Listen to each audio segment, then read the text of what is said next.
Special guest conversation here. Joining us now, California Republican Congressman Vince Fong is here. Vince, thanks for making your inaugural appearance on the Scott Jennings Show. I wanted to ask you about some news of the day, but I want to start with something that you have introduced. I think this is worth people all over the country knowing about. It's called the Creating Accountability in Loan Repayment Act, and what you're trying to do is rein in pandemic-era unemployment, mismanagement, and fraud. I think this ties in perfectly with what the Vice President is doing with his fraud task force.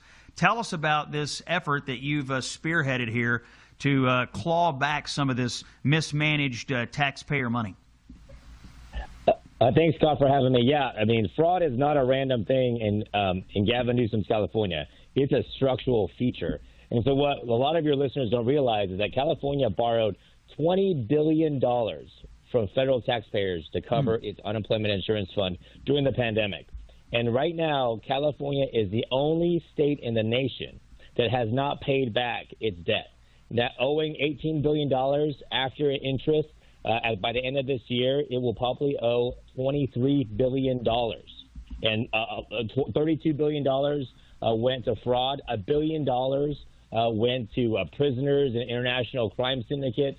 And so when California had a $98 billion surplus, it chose not to pay back its debt. And so what Gavin Newsom's trying to do now is increase the payroll tax on job creators in California, on small businesses, to pay back this debt instead of using the resources that they have. So what my bill does is says if for any flexible funds from the federal government that come to California, they must use it first to pay down the principal, or else if they don't and divert it to something else, then California must pay back its entire debt at one time. I mean, it's to hold Sacramento, to hold Gavin Newsom accountable. Congressman, we could spend 2 hours every day on this show, and sometimes we do, talking about all of the fraud, mismanagement, waste, abuse, and borderline or over-the-line criminal activity that has occurred on the watch of Gavin Newsom. And we're covering all these stories. At the same time, there's a governor's race going on in California. And I always ask my guests from California the same question.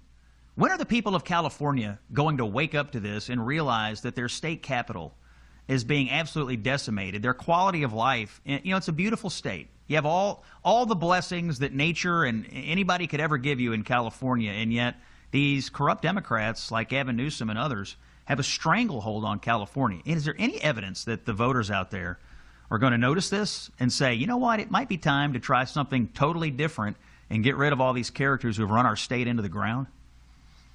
Well, Californians are waking up. I mean, we certainly have our primary coming up on June 2nd. You know, Steve Hilton is leading the polls, at least on the Republican side. If you look at the Democrat candidates, I mean, Tom Steyer's a full-blown socialist. He's going to bankrupt California. Xavier Becerra, I mean, he's just like do no damage. I mean, he's probably going to be the last man standing. But, you know, California's problems have to be fixed by Californians. I hope that folks are waking up. But, you know, the fraud that California has, I think, is now triggering a lot of focus on how bad California governance is. And we can fix all this in California. It's just electing more Republicans and electing more common sense. We're also watching, of course, this sort of fascinating campaign going on down in Los Angeles, this mayoral campaign. Karen Bass is the incumbent. And this guy, Spencer Pratt, has come along and is running this really innovative campaign. He's got social media creators out there. He's kind of running this plucky campaign. He seems to come up with something brilliant every single day. You know, folks down that way. What do you think? Is there a chance? Is there a chance that a Republican could possibly be the next mayor of Los Angeles? Well, I think Spencer Pratt has all the momentum right now. And if you look at the L.A. mayor's race, it is the clearest contrast possible. And it shows the contrast, I think, not only in California, but also across the country. It's common sense versus crazy. I mean, you look at Karen Bass's inept leadership during, or you can't even call it leadership, during the fires and what's happened in L.A. I mean, I went to UCLA for my undergraduate schooling. I mean, homelessness, public crime, I mean, traffic, everything has gotten worse when you look at Los Angeles. And so, it's time for change. Spencer Pratt represents that. He wants to fix the basic challenges I think that Los Angelinos want, and I think hopefully if Senator Pratt succeeds, it's going to be the bellwether that will cascade across California and drive a movement to bring back common sense in our state. Congressman, we have about 30 seconds left here. You're on recess right now. The Congress is out. You'll be back soon.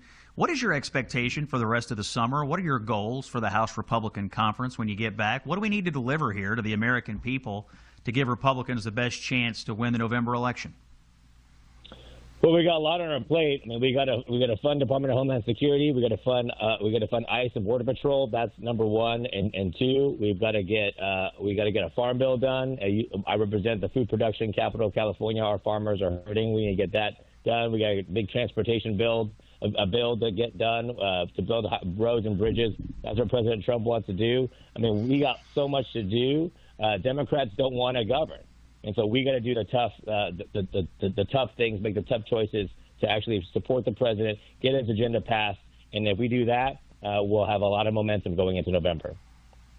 That voice you've heard on the show today, Congressman Vince Fong of California. Congressman, thanks for your time today. Glad to have you. We'll have you back soon.